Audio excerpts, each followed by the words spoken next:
Hey everyone, it's Tobes, and welcome to your second monitor. Today for Midweek Magic, we have Slow Start. This is a standard event that it seems like they bring back for every new set. You build a standard deck, or bring one of course, and you get to play against other people playing standard. The only difference being everyone has a slowdown emblem, which says as long as an opponent controls no lands you control enter tapped, but what that means in practice is if you are player one, your first land is going to come in tapped. So it's meant to sort of equalize the idea that the first player gets to go first and therefore has a little bit of an advantage. It ends up making not that much difference when it comes to actual gameplay, but it's something fun to do and it's a chance to play standard. So what I've worked up for today is something I'm calling Boating on the 4th, since it's close to the 4th of July here in the US. This is a little bit of a strange deck, and I've got a little bit of a Marvel theme to it, since Marvel Superheroes is the most recent set. So let's take a look at it. What we're centered around is this section I've called Boats. These are all cards that are either artifacts that are spacecraft or artifacts that are vehicles that we're going to use to our advantage somehow. But before we get into the actual boats, let's take a look at our crew. Here are all the cards we want to pilot our boats, starting with our face card, Captain America Living Legend.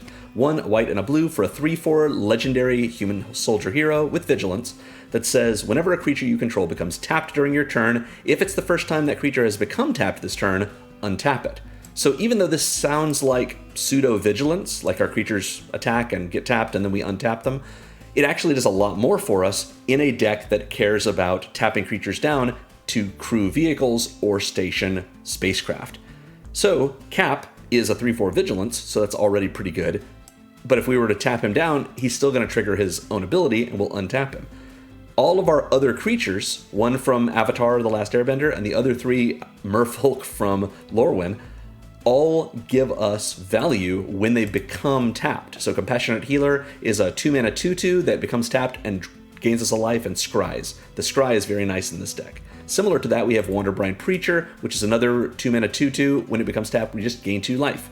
So if you really like the Scry, you could cut a Preacher and add a 4th Compassionate Healer. But in this deck, I feel like sometimes gaining 2 life is very good, sometimes the Scry is pretty good, so we might as well have both. Encumbered Reejerey is a 2-mana 5/4, but it comes in with 3 -1/-1 counters on it. So it is a 2-mana 2/1 when it first comes in. But when it becomes tapped, while it has one of those counters on it, we remove a counter. So with Cap in play, this is a 2/1 that attacks, immediately becomes a 3/2, and untaps with Cap. So pretty nice for us to have a 3/2 for 2 that will continue to grow until it's a 5/4. And we have Pestered Wellguard, which is a 4-mana 3/2 that when it becomes tapped makes a fairy for us, 1/1 blue and black flyer. So a way to round out our creature count by making tokens. Pretty nice for us. So lots of different things, that all of which we want to use to crew or station our artifacts, our boats. So let's talk about these boats. We're going to talk first about our vehicles. If you're not familiar with vehicles, the easy way to look at them is this. They are artifacts that have the ability crew, which means at instant speed, we can tap any number of creatures with a total power of their crew value or more, and then that artifact becomes an artifact creature until end of turn with the listed power and toughness. So we can crew at instant speed, we can crew as many times as we want, as long as every time we do it, we're tapping creatures with at least a total power of the crew value, which gives us more access to tapping creatures multiple times. Since we have several creatures, Compassionate Healer, Wanderbrine Preacher, Encumbered Reejerey, and Pestered Wellguard especially, that give us value when we tap them, sometimes we want to be able to tap them once, get the untap from Cap, and then tap them again, even if it's just to re-crew something, so we get more fairies, or more life gain, more scry, that kind of thing. So Cultivator's Caravan is a classic. It's a Manalith, 3-mana artifact that taps for 1 mana of any color, or we can crew it for 3 and make it into a 5/5 creature until end of turn. Pretty nice. We've got the new Dependable Quinjet, which is sort of a take on the Caravan. It's also a 3-mana artifact that taps for 1 of any color. It crews for 4, but instead of becoming a 5/5 on the ground, it becomes a 3/3 in the air. So that's pretty nice for us. Both are in this deck because it's nice to have the options of either one. And then we've got some weirder vehicles. Magitech Armor from Final Fantasy is a 4-mana 4/4 vehicle that crews for only 1, and when it comes in, it makes a 1/1 hero creature token. So we can pay 4, get our hero, tap the hero immediately, and we've got a 4/4 to block with. So yeah, that's pretty sweet for us. We can also, vehicles cannot crew themselves, but they can crew other vehicles. So if we were to play Magitech Armor, get in this 1/1, that 1/1 cannot crew the Quinjet, but if the 1/1 crews the Magitech Armor, the armor has a power of 4 and can crew the Quinjet. So kind of a neat interaction there. Invasion Submersible is a little bit of a even weirder vehicle, because this is 2 and a blue for a vehicle with no crew ability. But it has an exhaust ability if we waterbend 3, waterbend meaning we pay 3 generic mana, but we can also tap creatures and or artifacts, 1 for 1, each one of which pays a single generic of that cost.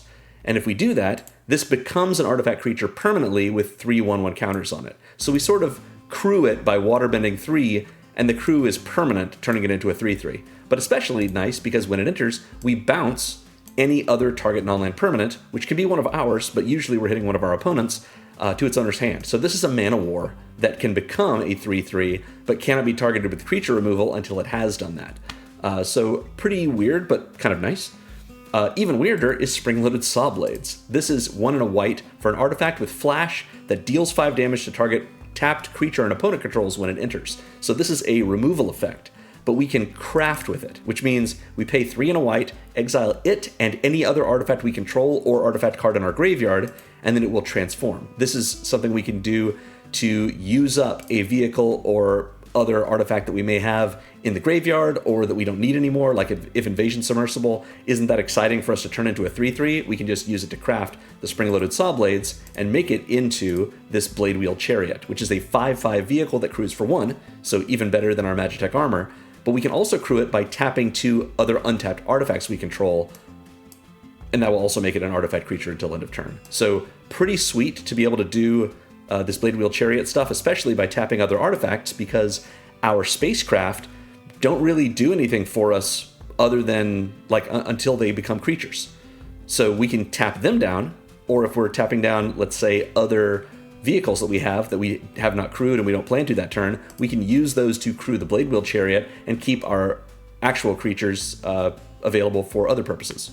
So that's our vehicle complement. Let's talk about our spacecraft now. Spacecraft don't have crew, they have station. They are artifacts that say at sorcery speed we can tap any creature we control and put charge counters on the spacecraft equal to that creature's power, and once it has enough charge counters, it gains the abilities at these thresholds. So Lumen class frigate, very nice for us. All it needs is 2 counters, meaning any one of the creatures in our deck, or creature spells in our deck, can station this and immediately put it at its first threshold, which gives all other creatures +1/+1. So it's a glorious anthem, which means if we have our ally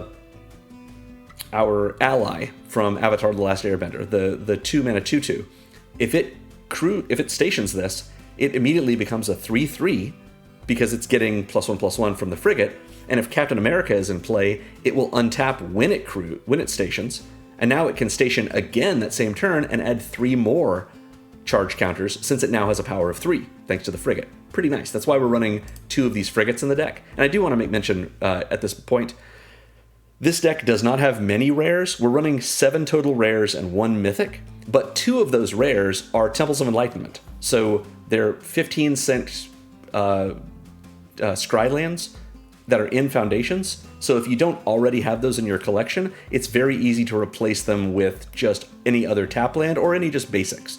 And most of the other rares are useful to us in plenty of ways, or are just a lot of fun in this deck. Like, for example, Cultivator's Caravan got reprinted in Foundations, so not that hard to just maybe already have it in your collection.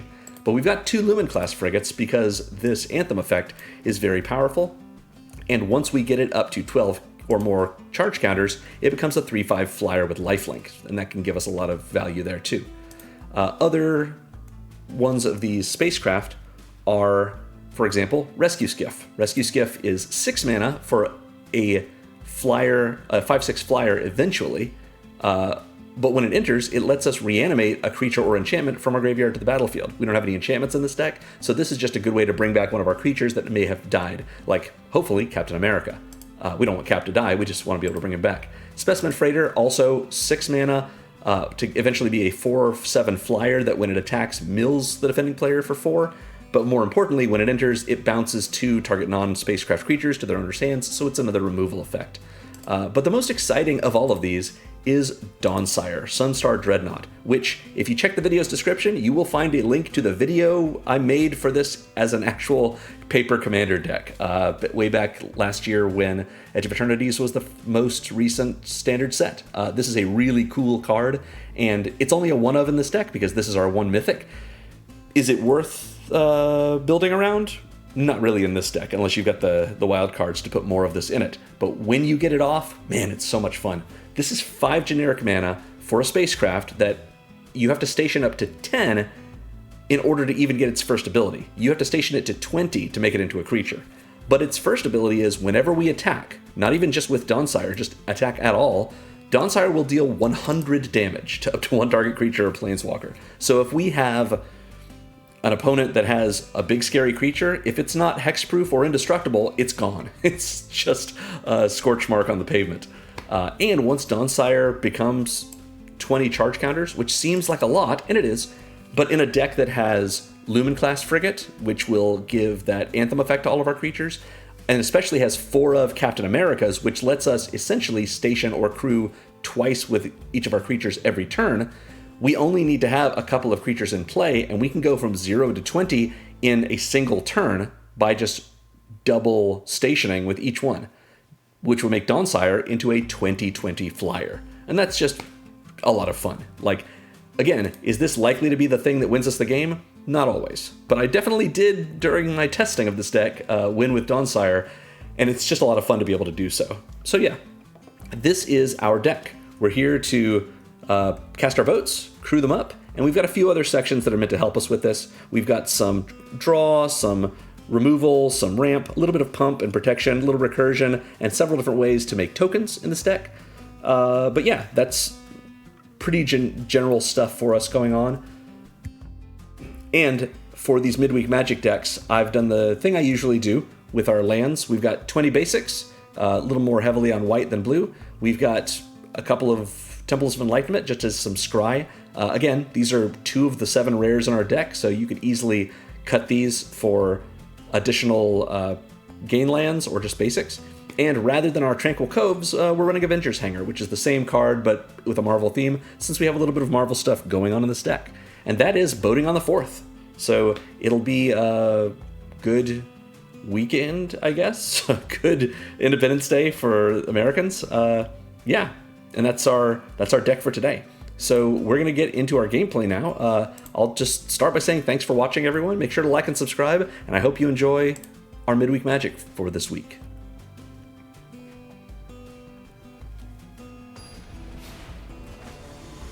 All right, game 1 against DJ Dogman. Let's see what DJ Dogman has brought. I bet it's not the same deck as us. This is an okay opener. We've got a 2-drop, we've got Cap for our 3-drop, or we can stock up. Totally fine. All right, they've got a tapped mountain, we've got an untapped plains. Take that. All right, they're in Izzet colors. We'll see if this is just a typical standard deck. Now, they are running Marvel basics. Okay, they got a Firebrand Archer, so we're going to be seeing a lot of those kinds of spells. So let's see if we can tempt them by playing our Regery. Probably they will kill the Regery with something like Burst Lightning or something along those lines, which will ping us with the Archer as well. But if they do that, then, okay, Stormcatch Mentor, very good. And here, do we have the Burst Lightning? If they spend their spell killing our blocker, then that means they haven't spent it on something else that we might be using in a moment. Looks like they're targeting it, thinking about it. What do we want to do here? Oh, they don't want to do anything with it. Okay. Well, we're going to surprise them then.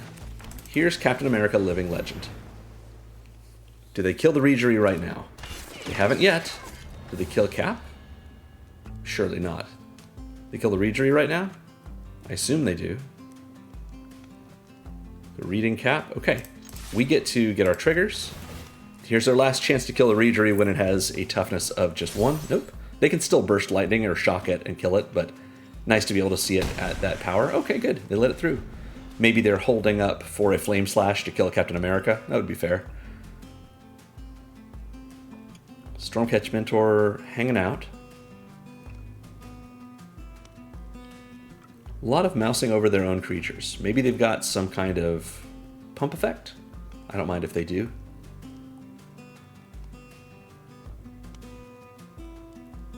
Really just sort of not interested in whatever they want to do against us. Kindle Spark Duo seems fine. They go to combat. They've got no attacks. Seems great. I feel like they can kill Cap if they block with everything.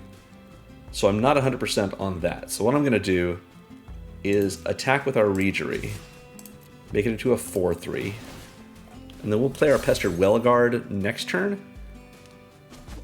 Okay, they take the damage, or we'll play the Wellguard post-combat, that is. And now they, I think, have an idea of what we're doing. We've got a bunch of creatures that give us value when we tap, and we've got Captain America to untap them. So they want to get rid of Cap.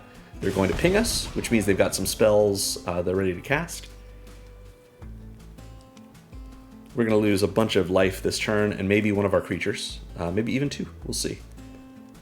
But all of our creatures can profitably block Stormcatch Mentor. Oh, Heartfire Emulator. That's a good one. Foundations. Came back in Foundations. I think this was a M21. Oh, they've got two of them. So they've got no spells they want to cast this turn. Interesting. All right, well, then that really is interesting. We're going to stock up and see if there's something else we can use here. We've got a lot of encumbered Regeries, which I kind of like the idea of, but instead we're going to get a Plains and we will, we'll go ahead and grab a stock up. So this way we can spring-loaded Saw Blades if we need to, but right now we're just going to swing in with these, get some triggers. Cap's going to untap them. Let's see what they throw away in response. We could kill their... Ooh, they don't throw away anything? Oh, wow. They want to kill our stuff in other ways. Well, if that's the case, then, yeah, we're just going to pass. Let them kill some of our stuff with their Heartfire Emulators or their spells. Let them attack. We can spring-loaded Saw Blades to kill whatever they have. They are at 5 life. What do you got for us, opponent?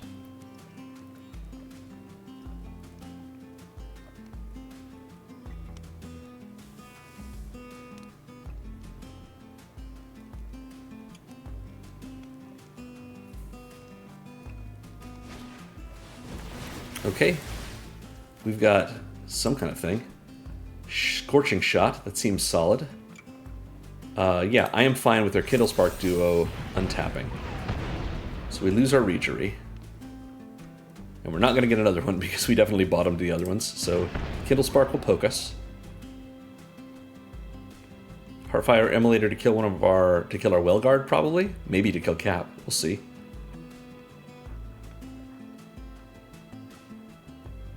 We'll see what they do here.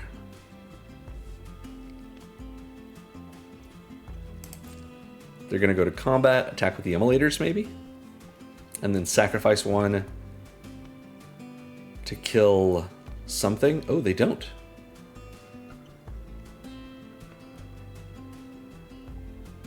They're still thinking about how they want to handle this. Alright, they're going to kill our Wellguard, and that is fine. We're going to respond with our Saw Blades to kill their Kindle Spark Duo. That's okay with me. Alright. We, at this point, could Specimen Freighter to bounce some of their things. I don't think that's a bad idea. Let's do it. Specimen Freighter. We will bounce their Stormcatch Mentor and their Heartfire Emulator, so they can't use it against us right now. And then we attack. They block. Okay. Sounds good. We're going to, end of turn, tap these down. We're going to untap Cap and tap him again. And we're very close with our Specimen Freighter to just being able to attack in the air for 4, which is lethal.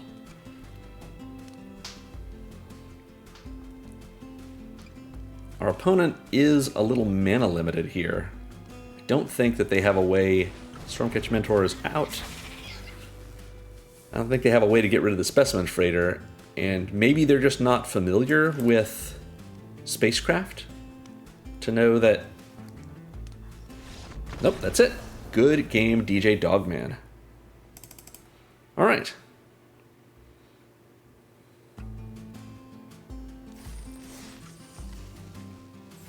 We got game one. We got an ICR, Volatile Fault, sure. And our first little prize is Carsey Revenant. What a great one. Love this very spooky looking new Vampire Nighthawk from Tarkir Dragonstorm. Okay, game two versus DRM. Oh no. Oh, I'm caught because we're both Dina. They've got a beautiful Dina. But I feel like I want to defeat DRM. We'll see how it goes. Well, they're going to have a first land come in tapped, and so will we with our Avengers Hanger. But that's okay, we don't have any 1-drops on our deck. Okay. Gain a life. And I guess we'll hold up We Say Thee Nay. And just quench whatever they play on turn 3. Alright, they've got a Gene Pollinator. It's Gene. Gene's here to help. Yep, just passing it into him. I think maybe Cultivator's Caravan will be our next turn.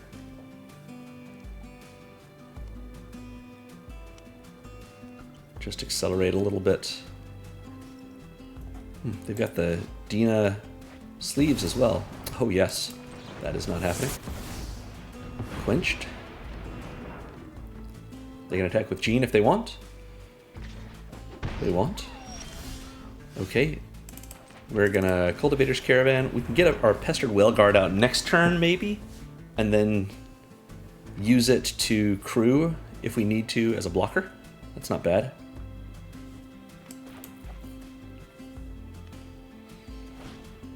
They got a Paw Patch Recruit. Okay, this is gonna get out of hand pretty quickly. Because it lets them put counters on their stuff when things become targets. Oh yeah. Yeah, that's fine. We've got our Pestered Whaleguard, and we're just going to pass the turn.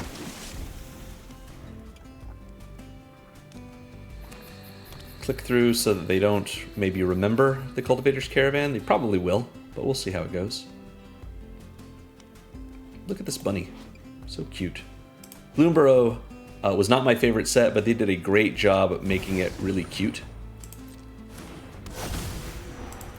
We've got Collector's Cage hiding away.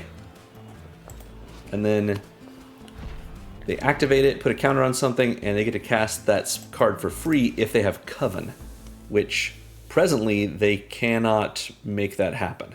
Because if they put the counter on either of the 1/1s, then they have a single 1 power and 2 2/2s, or 2 powers. If they put it on the original Paw Patch Recruit, they've got 2 1s and a 3, so they don't really have Coven yet. But if they play a 1-drop right here, Formidable Speaker is not a 1-drop, but is a good card.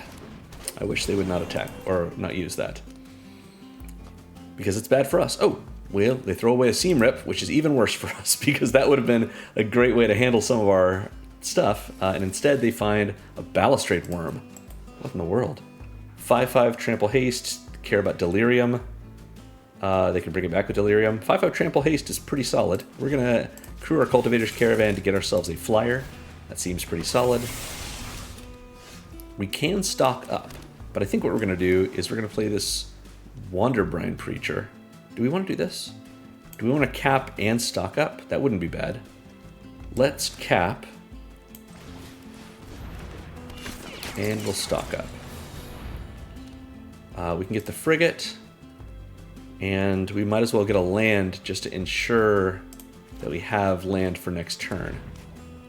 That's okay. Then we crew here, get ourselves an untap from that, and get another ferry. And then we pass. That way we can tap the Pestered Whaleguard again on their turn and make a 3rd ferry if we need to. But we may be getting Craterhoofed, who knows.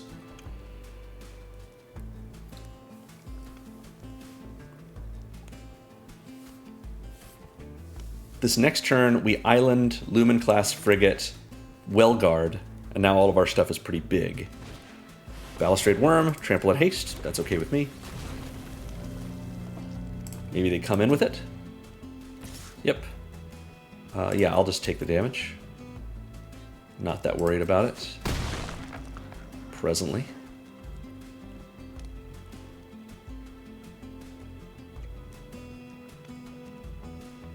They've got some ideas for something else. Jean can only make one more mana for them, which they could do right now. And they will have Coven if they do that. Seems like a good idea. And that'll trigger the Paw Patch Recruit and the Baby Paw Patch Recruit as well. Spell or ability and opponent controls. Actually, it's got to be something we control, so never mind. They put it on the Formidable Speaker. That's fine. They get to cast a Johnny for free. That's pretty annoying. Johnny can only do damage to tapped creatures, which most of our things are not going to be tapped, or tapped and creatures on their turn. Alright.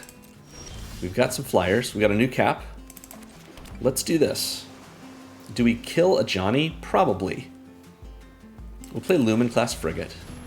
We'll play the Well-Guard. We will activate the frigate. Untap the Well-Guard. Activate the frigate. Untap the Well-Guard. We've got a bunch of flyers. We'll activate the frigate.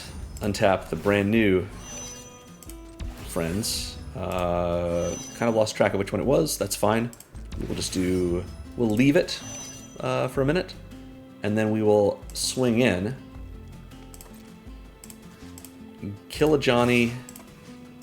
Hit their face. Untap all three of these. So their Collector's Cage really only got them a counter and a Kithkin. That's not bad.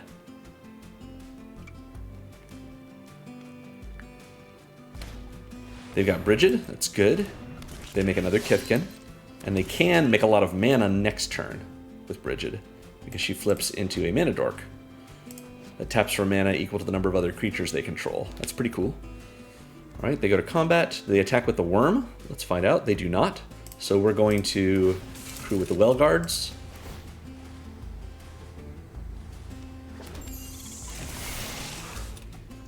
And it may be the case that we just win next turn. 18 in the air, huh?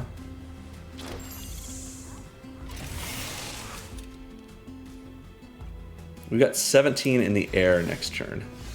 That's not all that I wish that we had. We'll play this Wanderbrine Preacher and this Reejery.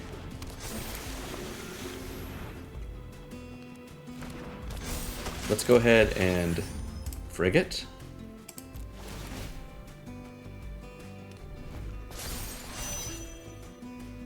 And we will go to combat in the air for 17. We untap everything we attack with.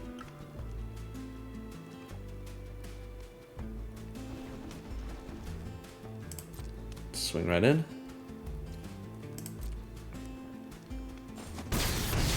Seems pretty good.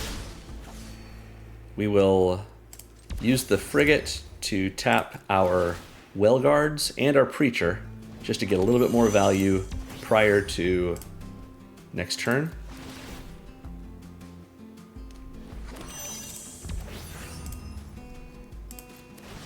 And that's our turn. If they can win this turn, good for them. But I think we're doing pretty well right now.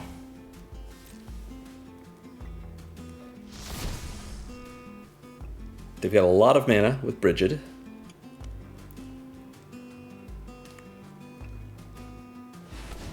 Maybe if they have a Crater Hoof, then that does it for them. Maybe they're going to find one. What's the idea? Crater Hoof for 8. They found it.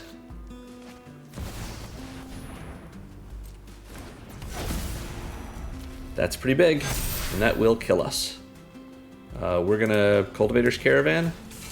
to make some flyers.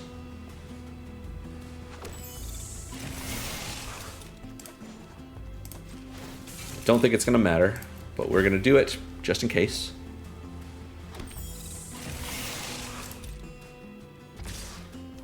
Combat. All right, here we go. We're doing some blocking.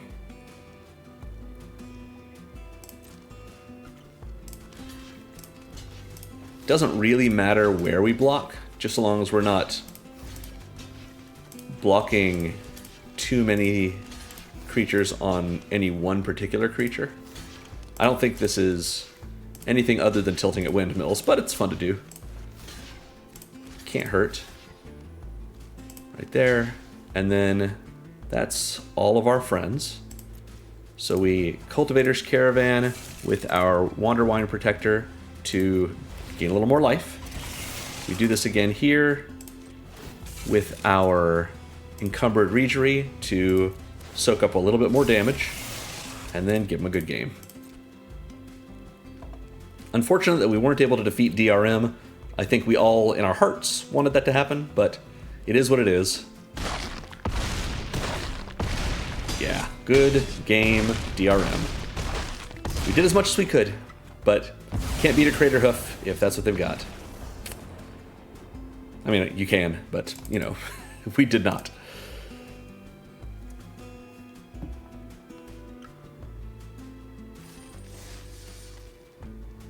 All right, let's keep it going.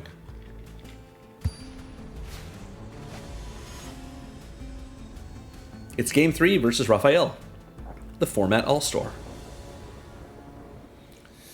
Okay, I don't love this hand, but we've got two plays. We'll give it a shot. We'll hope for the best. Never punished. Never didn't have it.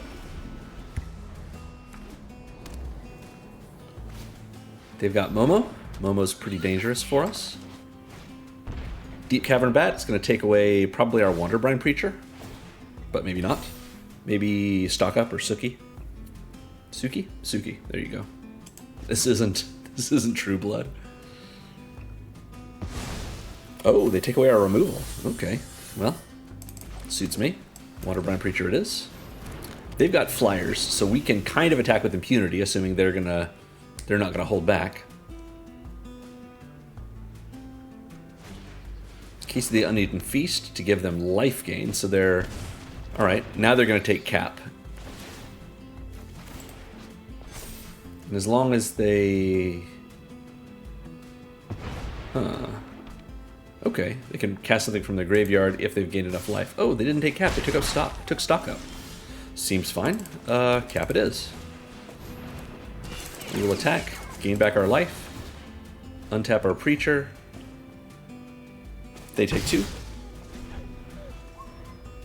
I assume they have plenty of interaction, so they're not actually worried about our creatures. They've got Blech, and these are bats, and Momo is a bat as well. Very cool. Blech is a really sweet card. If you want to check out the video's description, I have a Blech Loathing Pest commander deck that I put together that I like quite a lot. Alright, so we're not doing great here. We can't really attack anymore. So I guess we be mana efficient, play this Wellguard because it can give us the ability to make flyers, but I don't think we are going to get out of this. Presently, I think we are in for some pain. I mean, they've got 12 in the air. Essence Channeler, yeah.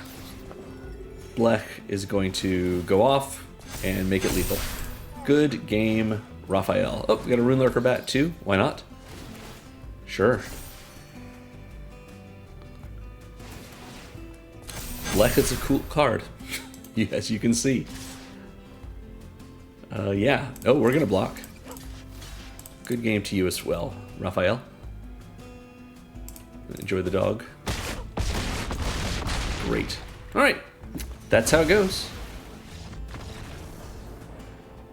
On to the next one.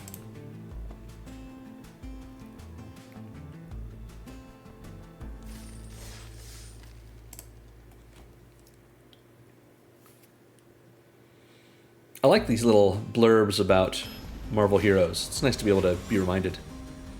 Okay, it's game 4 versus the archive. The entirety of the archive. This lets us quench on turn 2, but it doesn't give us anything else. I think we're going to mulligan. Yeah, this is okay. This could be a lot worse. I hate to get rid of cap, but we do have multiple caps in here. I think we're going to get rid of our interaction spell and just pretend like we didn't need it. All right.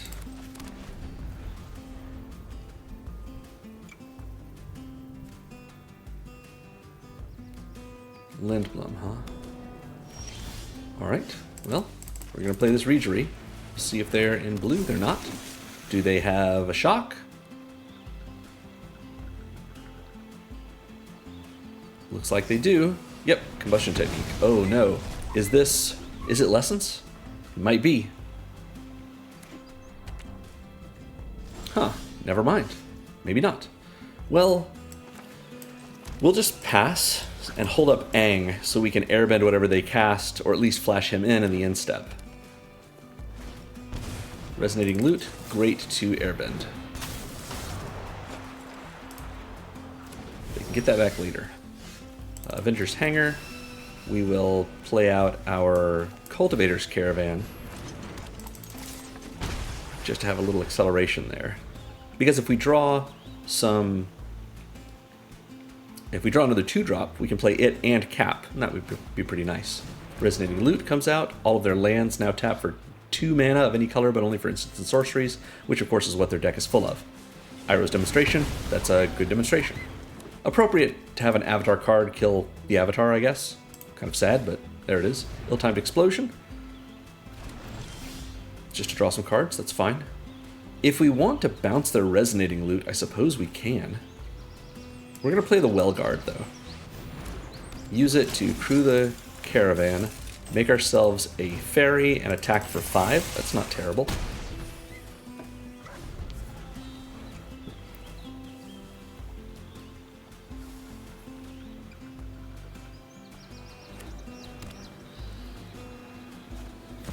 Improvisation Capstone is pretty dangerous for us. What do they have? A couple of good things, it looks like. Firebending Lesson is going to do enough to kill our Wellguard. And then they get Splunking, which is pretty solid, and Shared Roots. So they're going to get 2 more lands into play. So it doesn't really matter if we bounce the Resonating Loot. They have all the mana they're going to need for essentially anything they cast. Bounce the Resonating Loot with Invasion Submersible, that is.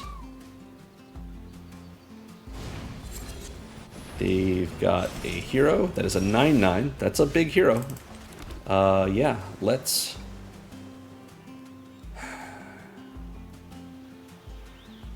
I guess what we can do is play the Submersible, bounce their hero, exhaust the Submersible with mana to make it into a 3/3. Use that 3/3 to crew the Cultivator's Caravan, attack for 5. Not the worst turn we could have had. We can Specimen Freighter to bounce anything we might need to next turn, but they're going to get a lot of spells here. They've got another huge creature, an Ill-Timed Explosion, and a River Churn Monument. Interesting. Plus, they've got plenty of mana. Are they going to kill our Submersible? Nope, they don't kill anything. Okay.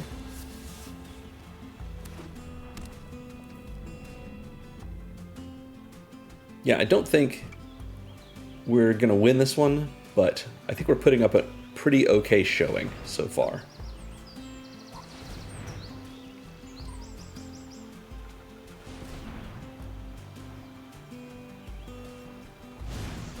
They have us mill everything, right?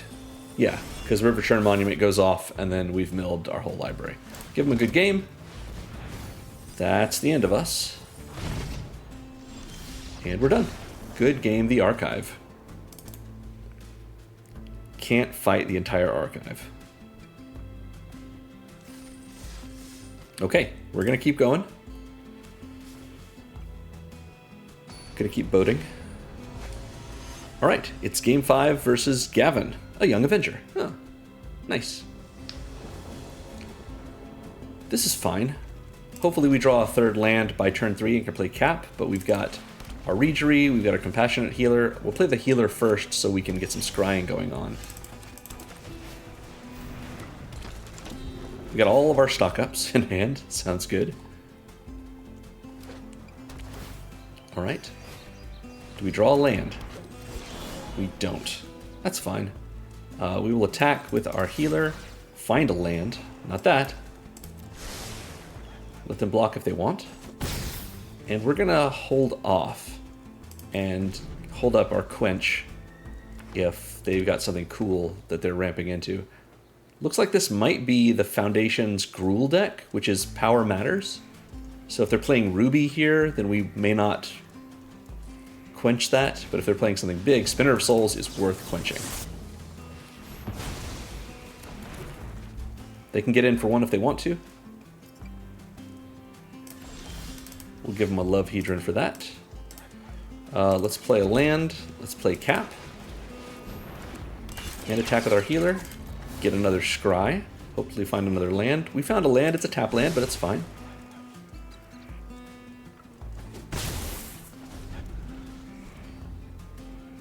We can stock up next turn, probably.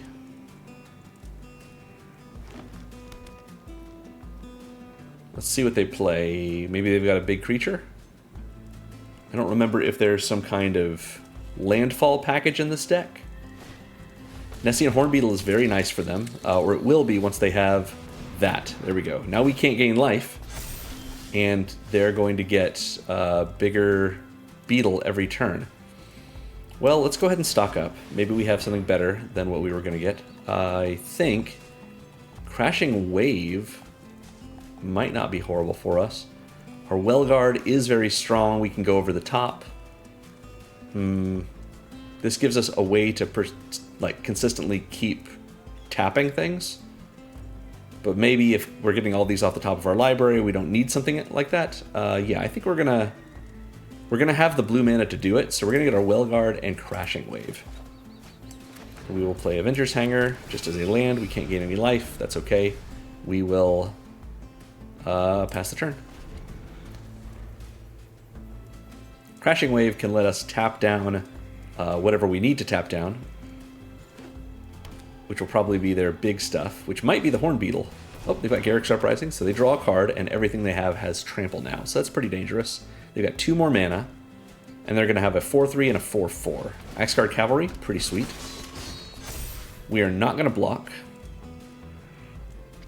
We will go to... Oh, just with 1? Sounds fine. Let's see. Do we want a Crashing Wave? We could. I kind of want a Wellguard and then Crashing Wave into that. But maybe we stock up.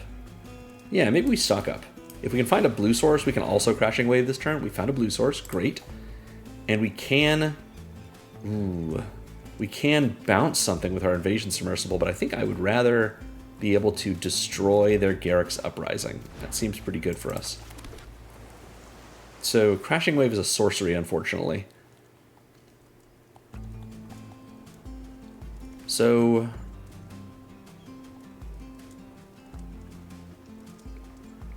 yeah, let's do it.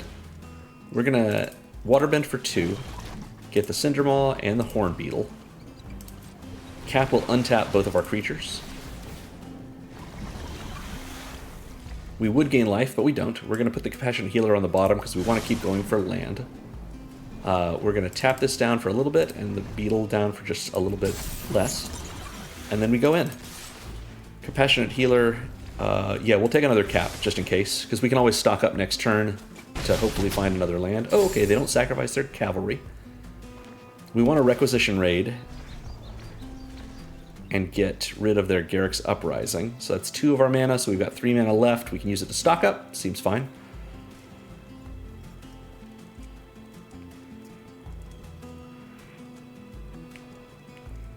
So we stock up first, hopefully find an untapped land. We can Requisition Raid and put a counter on one of our creatures as well.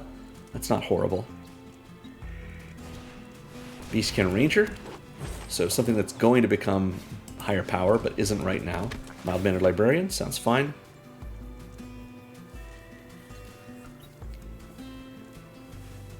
They're not finding any of their creatures that are just inherently power 4 or greater, so they're not getting any more cards from Garruk's Uprising, but I do think we need to deal with the Uprising. So let's stock up one more time. We've got plenty of lands, so we'll take this. Are we casting something for 3 mana? I don't think so. But it doesn't really matter about gaining life right now.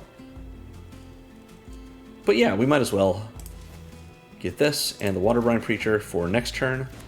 We'll play our island, we will Requisition Raid, put counters on all of our creatures, and get rid of their enchantment. Destroy, target us, our creatures get counters. Seems good. And now we attack with our creatures. We cannot gain life, but we at least get a scry off of our healer. And maybe they trade their Beastskin Ranger for our healer, which would be fine. A land, yeah, we'll take it. At this point, we're going to have 7 mana, so we can, if they kill Cap, we can replay Cap. Looks like they are going to kill Cap, seems good. Sure, we can replay Cap next turn. And a Pestered Wellguard, probably. Or maybe both of our Merfolk. That's not terrible either. We're going to take the 6 from this Beetle. No, and we're going to block this Ranger for sure. Yeah, goodbye. The Beetle's just going to keep getting bigger. There's nothing we can do about that. But we can chump block it, so maybe the Wellguard is better. They've got their Mild-Mannered Librarian bigger now. I wish we had a source for tapping. We don't, unfortunately. We have Cap, though. Cap's pretty good. So we play out multiple creatures to maybe dissuade them from attacking.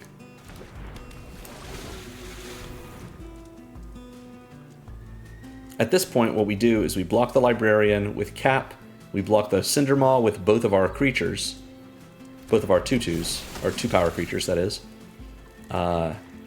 Take 7 from, or take 8 from the Horn Beetle and the 1 trample from the Cindermaw, putting us at 4. And then we've got a Pestered Wellguard and hopefully something we can use to tap it. Maybe not likely, but it's possible. But it all comes down to them having 7 mana right now and seeing what they play. So we may not beat this, but it's been a pretty good game. Oh, we lose Cap. Terrible, terrible day. At this point, we take 7 and we kill the Horn Beetle. That's not terrible. If both of our creatures survive, we kill the Horn Beetle, that is. We go to combat. Yep. We're going to take quite a bit of damage. But we can kill the Horn Beetle, which is our our biggest threat, I think. Oh, do they have a pump spell to save it? They do. Snakeskin Veil ruins us. Give them a good game. Bulk up? Why would they bulk it up? They should bulk up the Cindermaw to actually kill us. The Horn Beetle doesn't have trample. Okay, we've got a frigate, which doesn't matter at all. But we're going to play it. We're going to do this. Make ourselves a fairy, and it's a beefy fairy. And that is the end of our game. We'll give them the Love Hedron. And we'll get out of here.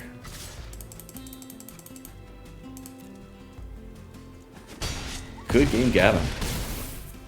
That was a good game. All right. Well, we started off this video with a nice win, and we are waiting for our second one. We're going to get there.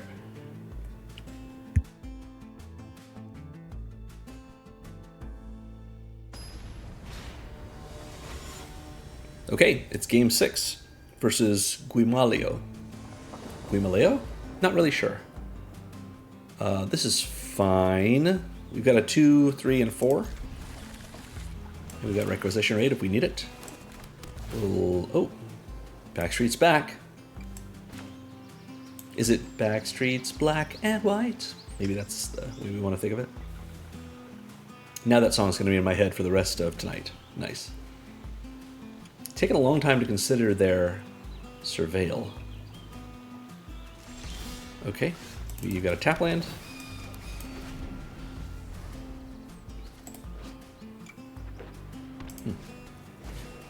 They've got a Melancholic Poet, so this may well be a Silver Quill deck. Well, we've got our Preacher. We'll see if their deck is just repartee triggers and removal spells. That would be something I've seen before. Not that much fun to play against, but it's something.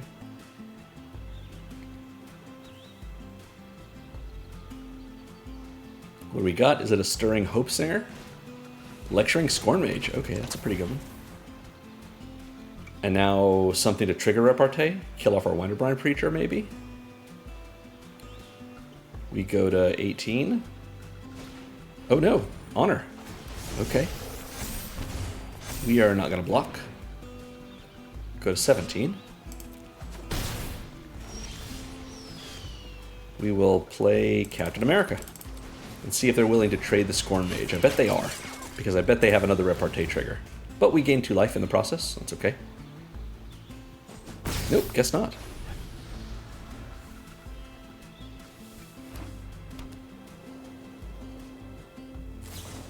They kill Cap. That makes me sad.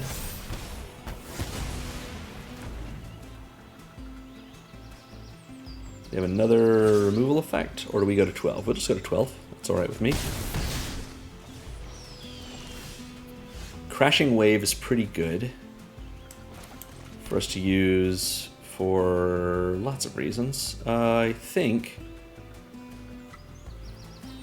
we just do this. We're going to Wanderbrine Preacher. Then we're going to Crashing Wave, Waterbend for 2, target both of these, gain 4 life. Now they may have something that can give hexproof. It seems like they're holding priority.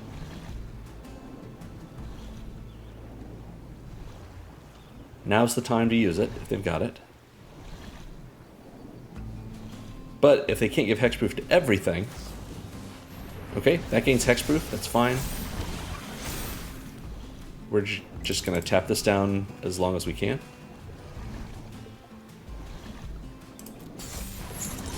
That means we are going to take a bunch of damage from the Scorn Mage, but that's fine. They shotgun a Godless Shrine, honor it. At this point, I think... Oh, Stirring Hope Singer. Surprised they didn't play that first. I guess they maybe drew it off of Honor.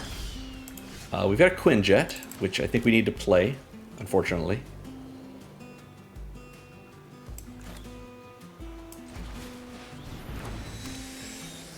And then we Requisition Raid to put a counter on each of our creatures. Yeah, I think we'll do that.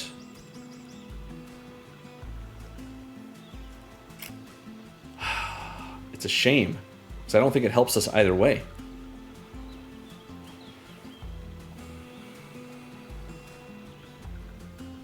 Yeah, I don't think it helps us. I think we just pass. What we do here is we crew the Quinjet, block the Hope Singer. They airbend the Quinjet, okay? So we're going to be taking 8, which does kill us. But we can crew right now to put ourselves at 11, so 8 doesn't kill us. Better than nothing.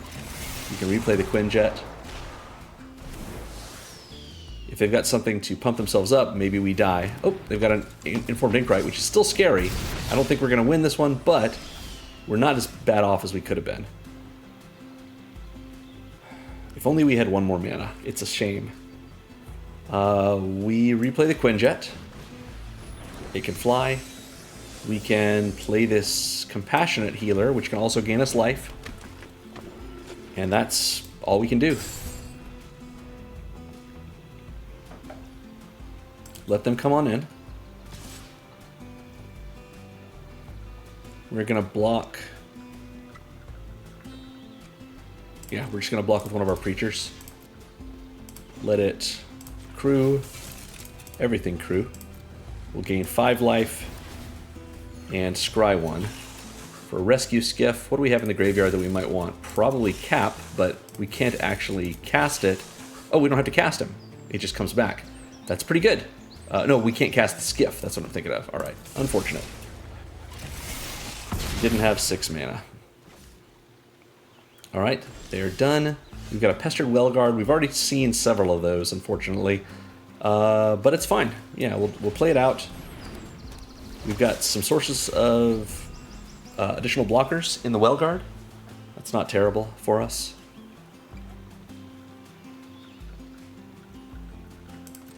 What do they attack with? Everything? Yeah, we're in trouble. So if we're taking 5, 7, that's what I think we're worried about. So we'll do it like this. Retain the 2 creatures that we're likeliest to want to keep. We now have 3 blockers. Stock up is pretty good for us, but I think we need to just hope we get a land.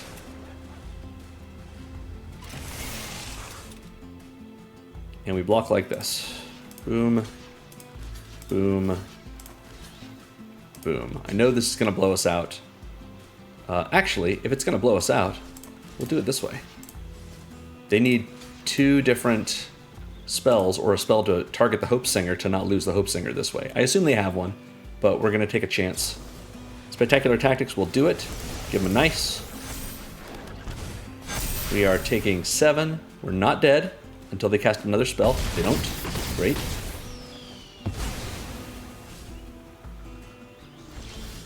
We get a Lumen-class frigate at a time when we just don't need it. Shame. And we don't really have a way to get any value here, so I think we're just done. We will do this. Put a counter on each of our creatures, I suppose. I would like to say thank you. Much obliged. Use this here. Go into for combat. Get some triggers. See what would have been on top. It's not a land, so that's okay. But it doesn't matter because we can't win next turn anyway. They take a bunch of damage. We give them a nice deck as well, and we concede. Good game, Guimalio. Guimalio, perhaps? Could be that too.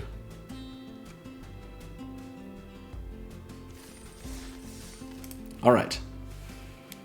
This deck that we're playing did quite well during testing. Not so much during this video. That's okay. It's how it goes sometimes. This is game 7 versus Isia.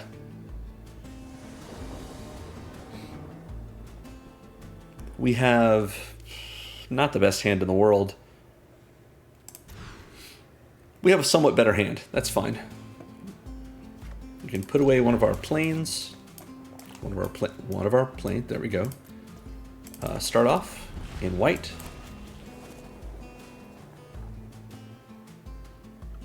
We're in the Avengers HQ, so maybe that helps us. Play our Reejerey. We're going to be able to attack with it as a 3/2 untapped creature. They're playing a Guildgate, so maybe this is the Foundation's Azorius Flyers deck. If so, that's pretty good for them.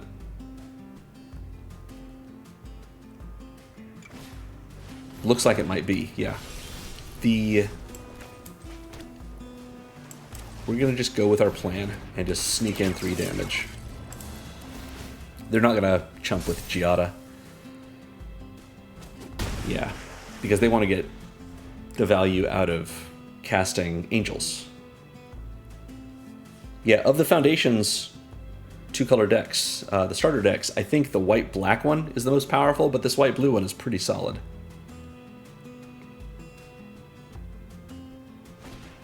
They've got a Youthful Valkyrie, comes in as a 2/4. It's pretty good. They can attack with Giada with Vigilance, if they wish to.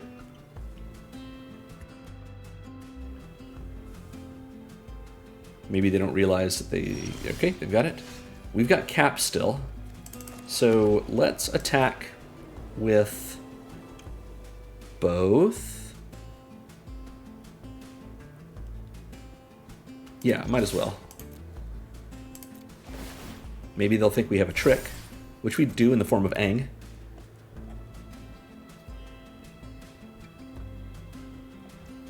Alright, great. Works for me. And then let's stock up. get a little more advantage here. Ooh. Wish we say the nay and we could put another land into play, but unfortunately none of that. So we'll take a land just in case we don't draw one, and Lumen class frigate would be really nice at this point. So maybe we want that? Yeah, I think that's fine. That's okay with me. Next turn, we do have to decide between the frigate or Ang. Dazzling Angel is pretty big at this point, but we can Ang it away. And they're behind us on mana a little bit. I think they don't attack, probably. Oh, they do. Interesting. Interesting. All right. We got another stock up, so didn't get an untapped land. That's okay. We will... If we Lumen class frigate... It just feels very dangerous. If they're so mana limited, maybe tempoing them down is the right choice here. We get rid of their angel. We attack for 8. They go to 2. Pretty good. So they are forced to play... They're probably going to get to play 2 creatures if they play a land here and they've got a 2-drop. That they didn't want it. Good game, Isia, perhaps. All right. Well, that works. Yeah, just getting someone into a position that they're frustrated enough, thinking that they're so far behind, sometimes that's enough. Okay, our next prize is a mythic. It is Jennifer Walters. Hey, it's She-Hulk. Love it. This card is super cool. Yeah, I wanted to build this for my Thursday videos, where every Thursday, until the Hobbit set comes out, I'm releasing new commander decks with Marvel Superheroes commanders. I feel like Sensational She-Hulk is pretty cool, but I don't know. It's a little bit of a stuffy doll style effect. Let me know in the comments if this is something you're interested in seeing me build. I have another green and white creature that I have in mind, but I could certainly build 2, you know? So yeah, let me know. So let's keep going. We'll get a few more games in. Okay, this is game 8 versus Kali Kalupki. Kali Kalupki, perhaps? Could be. Okay, we can keep this. We've got 3 2-drops and a stock up. We're going to see what we've got on top. Ooh, 4 2-drops. Another land, that seems good. We can get out our Compassionate Healer first in order to do some scrying. Looks like they might be running, yeah, the Rakdos Foundations deck, which is pretty solid. We will play our Compassionate Healer. Vampire Gourmand, if they play the 1-drop that when you sacrifice it, it makes a 1/1 flyer. Oh, maybe they've got just removal. Stab? A Braid. Okay, sure. And no 1-drops in their hand. So we get hit for 2. That's fine. We have so many Compassionate Healers. We will play another one. Why not?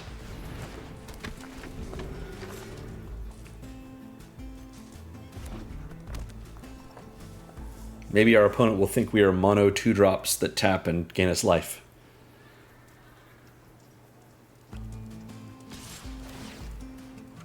I think I am willing to trade here because they might have... Well, I guess they still attacked, so if they play a raid creature, Strongbox Raider is pretty solid. Perforating Artist is the most annoying of them. They get to cast or play a mountain until next turn. That seems good. Wonderbrand Preacher. Oh, we only had 1 white mana. Silly me. Well, we can trade with the Strongbox Raider. That's fine. I'm a little less high on the Preacher than I am on the Healer. Seer Slicer Goblin is going to be a problem for us. Oh, do they have a removal spell? Hero's Downfall on our 2-drop? Okay, that seems fine. Let's find a land with stock up. We've got several lands. I think we just take... Do we take 2? No, we'll take another stock up. Another Wonderbrand Preacher. This way we take 3 this turn and block their Strongbox Raider, or we get another removal spell out of their hand. And we can always rescue Skiff next time we get a... Ooh, Vampire Gourmand is now they've got an engine online, so that they're able to keep sacrificing something to the Gourmand and make it unblockable. Yeah, we're definitely trading here. Oh, you're not going to do it? Oh, they're going to attack with the Seer Slicer Goblin? Heck yes. We'll definitely get rid of that, because it doesn't get its raid triggered that way. Ooh, we miss our land drop, which is fine, because we can play our Compassionate Healer, and we'll stock up again. Okay. So let's get ourselves a Plains, and then maybe Ang to force them to replay on next turn. No, we'll get the Regery, because I'm still not as high on the Regery as I am on the Compassionate Healer. We'll just play out the Regery. It's at least got 2 power, so we can block the Strongbox Raider. And they do 5 damage to us, but that's okay. Are they going to sack something to draw? They will, so they're only doing 4 damage to us. They have a removal spell for the Regery, so they're doing 9 to us. That's pretty good. Alright, we are at 4. And we're in a bad position. We need something. Okay, Cap is something. Also Specimen Freighter is something. So we could just play that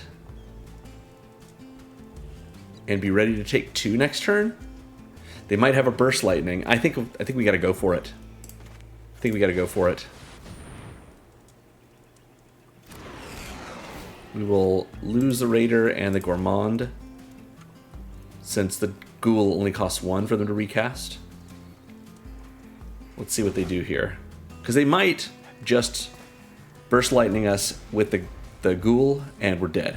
But if they have a Burst Lightning, we're dead anyway, because they can kick it. They might find a Burst Lightning with the Strongbox Raider, that's true. Doesn't look like they did, but we'll see. They find a Perforating Artist, but they can't cast it this turn, that's good. Alright, we've got a few options here. We can Perforating Artist, we say they nay that. Rescue Skiff will bring something back, but we need creatures. So let's Cap and Compassionate Healer. We will use both of them to get the Freighter going. Requisition Raid is not what we need. Cap. And then we Freighter again to gain another life and Scry again. Land is fine, I think. That's fine, sure. So, oh no, the Freighter's not ready for us. So we're taking 4 no matter what. So we're dead. We're just dead. That's fine. We'll just do Cap. We've got a big creature. They may not do the math. We'll see. I sure didn't. Okay, so they did the math. That's fine. Do they sack the Ghoul? They don't. Alright. We are just dead. So we give them a good game. It's too late for them to see it, but good game, Kelly Kalupki. Kalupki, pardon me. Yeah. This deck was a lot of fun to test, and sure did well for the last couple of hours of testing it, but oh well. You can never know what the meta is going to be for events like this. It's game 9, and we are against Overkill. Or Overkill, with a capital K. We're going first. We've got a Scryland. That seems fine to me. Magitech Armor, I'm not that excited about it. It is a way for us to tap our creatures, but that's okay. So is Crashing Wave, if we get another blue source. Alright, we've got our Wanderbrine Preacher out. Opponent has a Frenzied Goblin, so they can get in. Ooh, nice. Axguard Cavalry, so they're not going to attack. Alright, we hold up some of our mana so they don't trade the Cavalry against our Preacher if we were to attack. We get ready to Spring-Loaded Sawblades them if they attack. Maybe we will. Maybe they will. Maybe they cast something, give it haste with the Axguard Cavalry, and we can kill it. It's possible. Dragon Fodder, they get some goblins. Sounds good. They attack with nothing? Nothing, yeah. Alright, so we don't play our Saw Blades. We've got an island, and I feel like Pestered Wellguard is a good play. We'll just hold off on that. I would love to be able to hold up We Say Thee Nay, but we'll save that for a little later.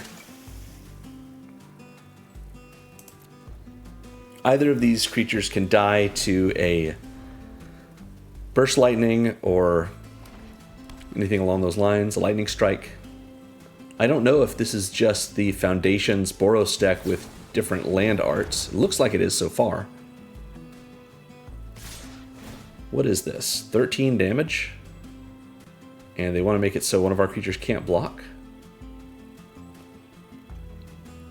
It's can't block, not can't be blocked. Right? Yeah, can't block. So we're going to just take 9, which is still a lot, but they lose their 4-2, or what is normally a 2-2. And we can Spring-Loaded Saw Blades now if we want to. I feel like it is very, very greedy to Dawnsire at this point. So I think we're going to Spring-Loaded Saw Blades and kill their Goblin. Then we will attack with the Wellguard, give ourselves a blocker, and we can Say Thee Nay if we wish to. Hopefully they will tap out for something very powerful.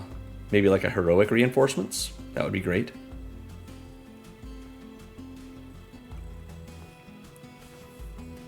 Without Cap right now, Dawnsire is not really worth playing, much as I would like to.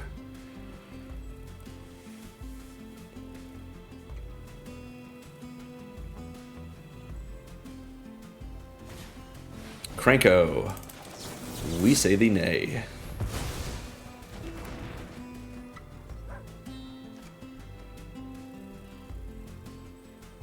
They don't attack. They do attack. Alright, well, we'll trade.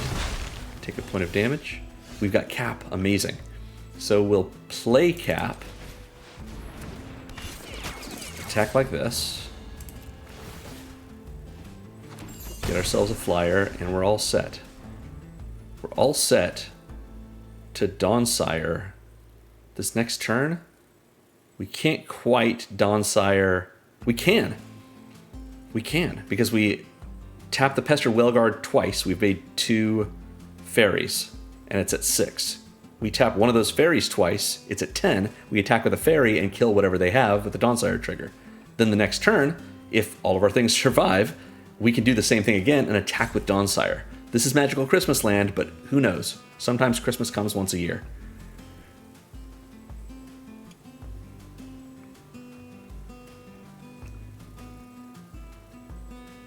At the very least during this game, we were able to Say Thee Nay to Cranko Mob Boss. That's pretty good. Our opponent Burst Lightnings are Wellguard, so our Dawnsire Dreams are only dreams. But that's okay. They've got Dragon Fodder, seems fine. They're going straight to combat, so I don't think that they have something that they can kill Cap right now. We have a Compassionate Healer, though. So we'll play that. And we attack. We just get in with Cap and our flyer. If they've got something that can kill Cap, you know, because he's an attacker, that's fine. Usually, I think most of the foundations, like direct damage, combat tricks, and white, care about the creature being tapped. But maybe it cares about it being an attacking creature.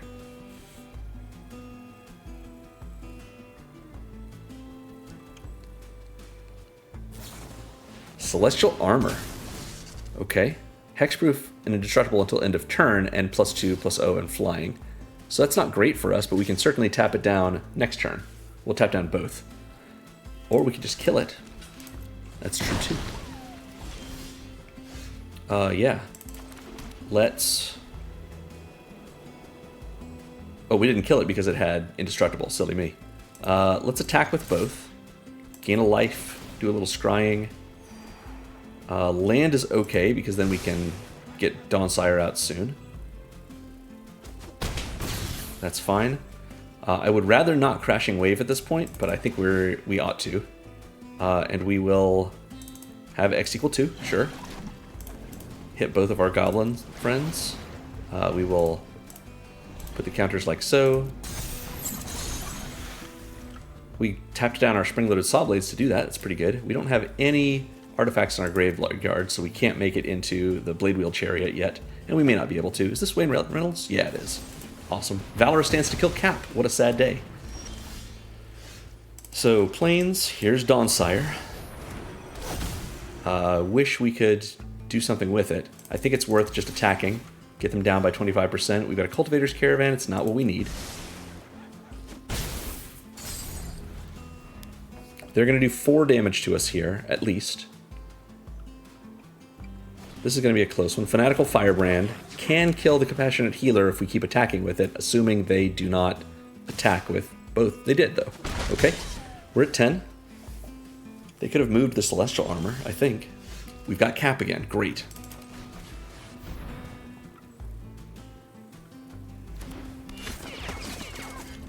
Do we spring-loaded Saw Blades?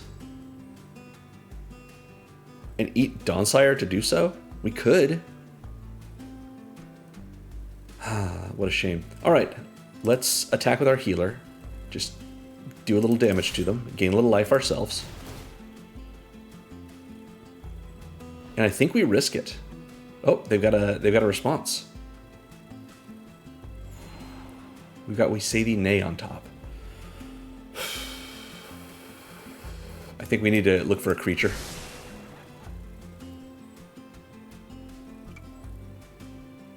What do you got, opponent? What do you have in hand?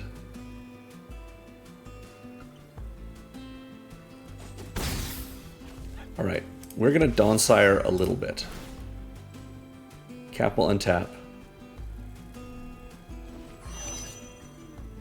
And then...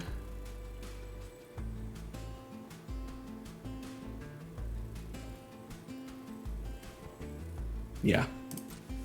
We'll just call it. At this point, we've got 11 life, and they're probably going to attack in the air with their Goblin with the Celestial Armor without changing it over. They Valorous Stance to kill our new Cap. That's fine. We can block the Fanatical Firebrand if they attack with it. They don't. We just take 3 in the air, maybe. It's fine. We get a basic island.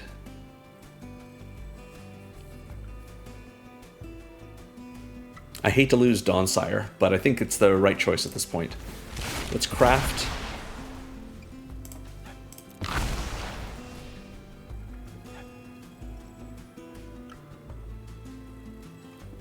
This gives us a way to tap our Compassionate Healer without blocking with it. And we just hang out, because we can do that on their turn. We are at 5 from just their flyer. But we can block either of their creatures on the ground, which essentially makes us at 4 if they're going to attack with everything, or sack the Firebrand to ping us. But we'll see. They've got 3 cards in hand. Any of these could be Heroic Reinforcements, which ends our career.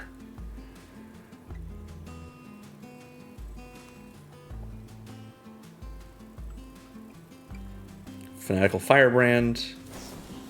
Goblin Surprise. So that's 5, 6, 7, 8. So we're not dead. We're at 1. If they attack with everything, yep. We block here, gain a life. Now they may still have something else. We don't need more land. But as it stands, it looks like we're at 1.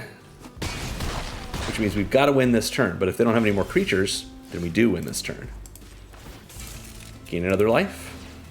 Scry again. Don't need the frigate, but it doesn't matter because the game is ours. Good game overkill. All right. That was great.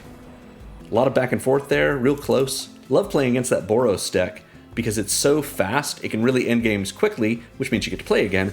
Or it can get into one of those moments like we just had where it doesn't feel like it's stalled out. It feels like at any moment things could change. So that's fun. Ooh, we get a cool piece of cosmetic art. That's fun. And let's keep going. We'll do maybe one more. Because this is game 10 versus, oh no, Terms of Service 3355036. 8 digits. Somebody look that up and tell me in the comments what it means. This is a bad hand. We've got 2 6-drops. Let's do something better. This is better. We can deal with this. We'll take one of those... Oh, we got our 6-drops back. Great. Let's put the Specimen Freighter on the bottom, because we might want to get Cap back. Play out of planes. We've got a Quinjet. That's cool. For turn 4, probably. We're up against... Is it? Impact Tremors. That seems dangerous. Alright, we're going to play our Frigate. And we can immediately station it up to 6 with Cap this next turn. Seems good. Color Storm Stallion. This is a 3/3 Ward 1 haste for 3. Wow. What are you doing, Prismari? Here's Cap. Crew the Frigate. I guess we're crewing it up to 7. Or stationing it up to 7.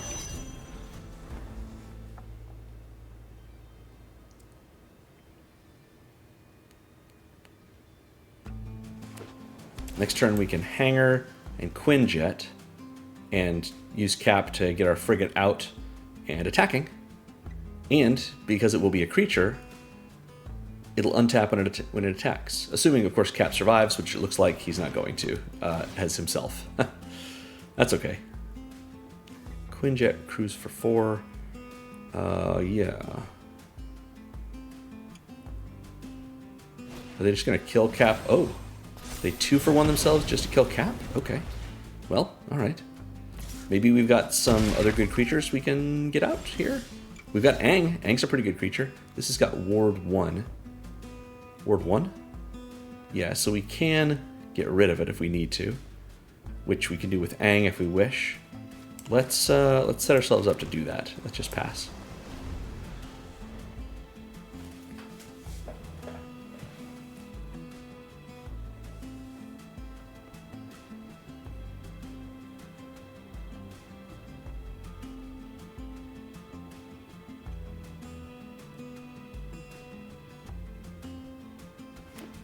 Right.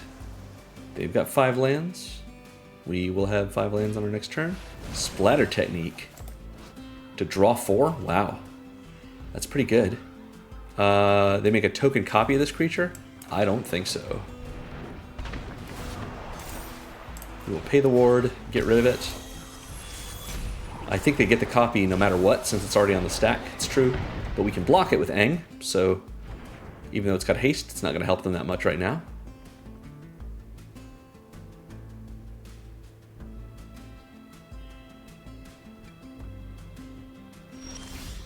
Alright. Avengers Hangar. Gain life. Dependable Quinjet. Regery.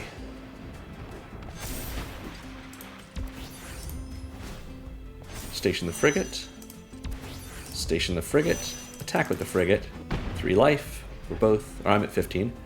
And they're at 17. But we're probably going to go back down to 9 when they replay their original Color Storm Stallion. Pretty cool card. I guess I just haven't run into it before. But at least when they cast it, they only have 4 mana left, so they're not going to get the big... Ooh, they kill Aang. That's fine. They're not going to get the big benefit of Opus from it. But they might be able to attack for 9 here if they've got another instant or sorcery. Which isn't ideal. Puts us at 5.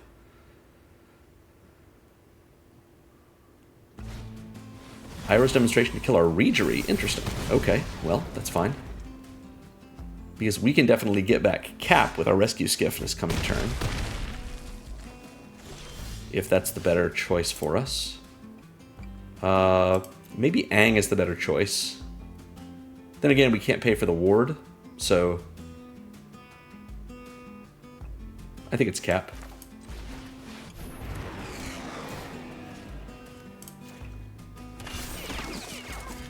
We can attack with the Frigate, untap it, gain some life back. We're in a position not to get that skiff all the way up to 10. And it's likely that they've got some good removal, so that we may be losing even this turn, but maybe next turn. And they've got plenty of mana so that they can make copies of the Color Storm Stallion if they've got a huge instant or sorcery in hand, like a 5 mana value or a greater one. But if that's the case, that's the case. If they have one of those, we do die, because both Stallions will make a copy. Those will trigger Impact Tremors. We can only block 2 things. Okay, a Braid means they don't have something big for that. So we can crew the Quinjet, which won't actually do anything, but it's nice to do, I suppose. Makes us feel like we did something with Cap.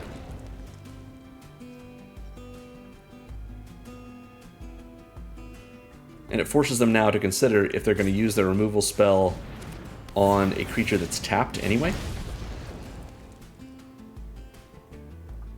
Do they attack and take us down by only 1 aggregate mana?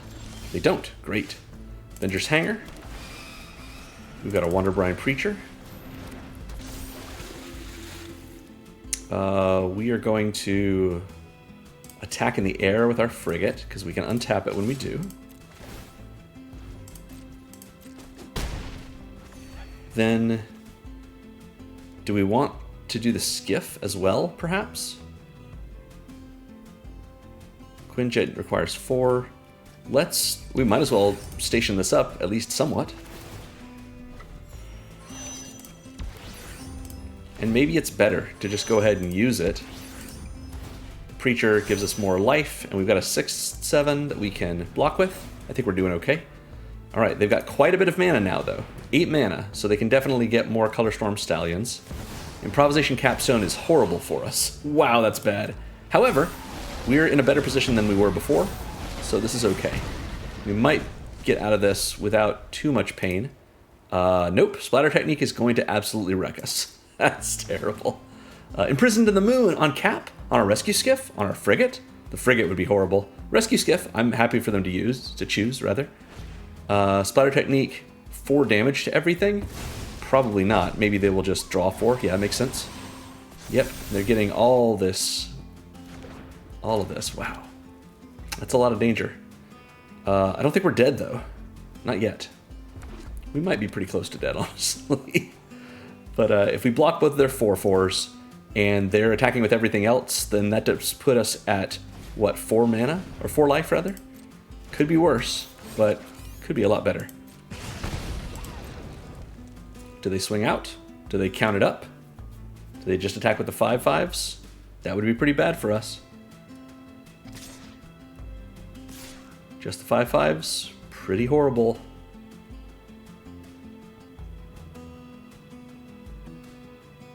No, thank goodness.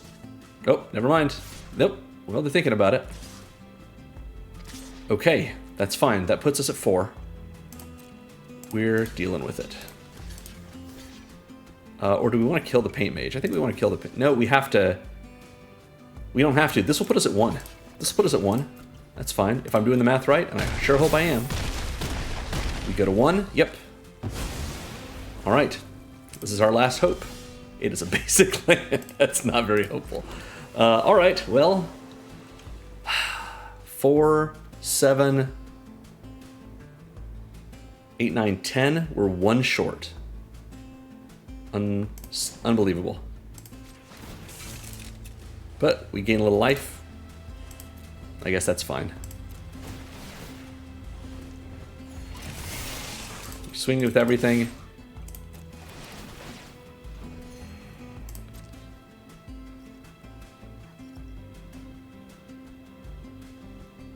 They block Cap, of course, and then they take 10, and that's the end of the game, and they have beat us.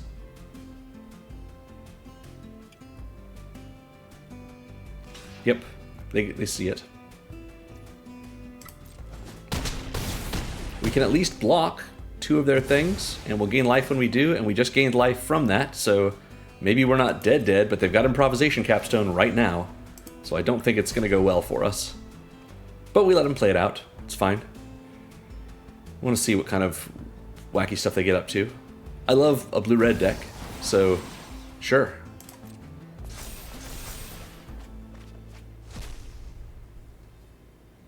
They've got several things. Storm Chaser's Talent, pretty good. It's not going to hurt us right now. Northwind Avatar, also not going to hurt us this turn. other than the impact tremors, of course. Oh, they get to pull something from their sideboard. That's cool. Impact tremors takes us to 6. They can attack for 12 damage right now. We can block 2 of those creatures. And we'll gain 3 when we do. Slash. Wow. If you like Slash, because Slash is just double impact tremors, and when he attacks, make a 2/2 mutant, check out this video's description to see my Slash deck that I made for Brawl during the Ninja Turtles being the most recent set in Standard. It's a lot of fun. They've got another Zookeeper Mechan. That seems good, because that is not a spell to trigger their Color Storm Stallions. So we are at 4 presently, which does not kill us. We are not dead yet.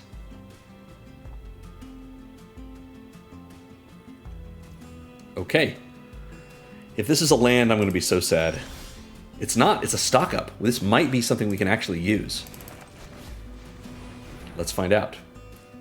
Another cap. Another Lumen class frigate. Does that help us? We're going to take...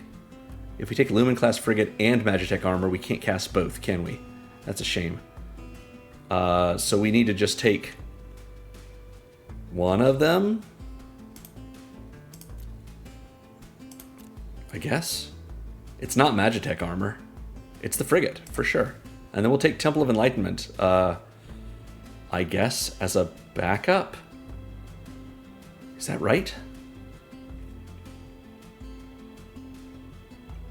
Because we just can't cast both. I'm right about that, right? Yeah, we're 1 mana short of being able to cast both. So yeah, we're just going to take Temple of Enlightenment. I don't think there's any chance we make it to next turn, but let's see what's on top of our library. That's not great. It would have been fine, probably, but we'll play this frigate. We will use the frigate to gain a little life. Now our stuff is a little bit bigger. Doesn't really matter. We're done here, I think. But we will crew the Quinjet with our Preacher. It should be a 5/5 flyer. That seems pretty good. Does that win it for us? I think it does, honestly. They don't have any life gain. So we've got to attack in the air, which we'll just do. And I think they've only got 1 blocker, and maybe that wins it for us.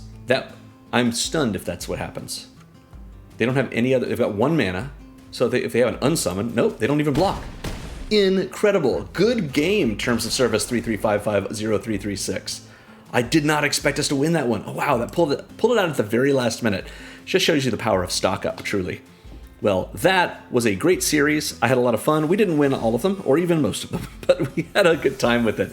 And this kind of tapping and untapping thing with Captain America, the uncommon Captain America signpost, is a lot of fun. So I'm a big fan. I think this is a cool deck. It doesn't have that many rares in it, and you could even go down on the number of rares if you want to make it a little bit more budget, or if you've got some of those rares or even better cards in your collection already, you can check out the Moxfield list, linked in the video's description, as usual. And there are some cards in the considering section at the bottom of it that might be nice for you to add in if you've already got the wild cards for it, or if you maybe already have those cards in your collection. So yeah, as usual, I love Midweek Magic. I think it's a lot of fun. There, as you saw, are plenty of people playing this without new custom decks like this one, just playing the starter decks that you've got in your account on Arena already from Foundations, which are plenty fun. But if you want to build something new, or you want to go for this one, I think it's a lot of fun to do so, and, you know, just to enjoy Midweek Magic. As usual, Midweek Magic is available for about 48 hours, starting today, right now, of course, until Thursday. So I recommend you play it, because you get 2 free rares and or mythics, 2 cards, both of which can be rare or mythic, and then a free cosmetic of some sort of random sort, and you get to just keep playing in a cool, different event. There will be another Midweek Magic video next week, as there always is, and that should do it for tonight. Thanks for watching, everyone. If you want to support what I do here, make sure to like and subscribe, ring the bell if you want to be notified when my videos go live, and of course I have Commander videos coming out every Monday and Thursday, just every week. I have a special series that's restarting on this coming Monday, And every Thursday is always a commander deck from the set that is most recent in Standard, so we're doing a bunch of Marvel Superheroes ones. This week, you're going to get to see my version of Bruce Banner and the Incredible Hulk, so stay tuned for that. So like and subscribe, ring the bell. Consider becoming a member of my Patreon at patreon.com/secondmonitormagic, or becoming a member on this YouTube channel. And most of all, the best way you can help me out is to remember that magic is fun. You should play more Magic.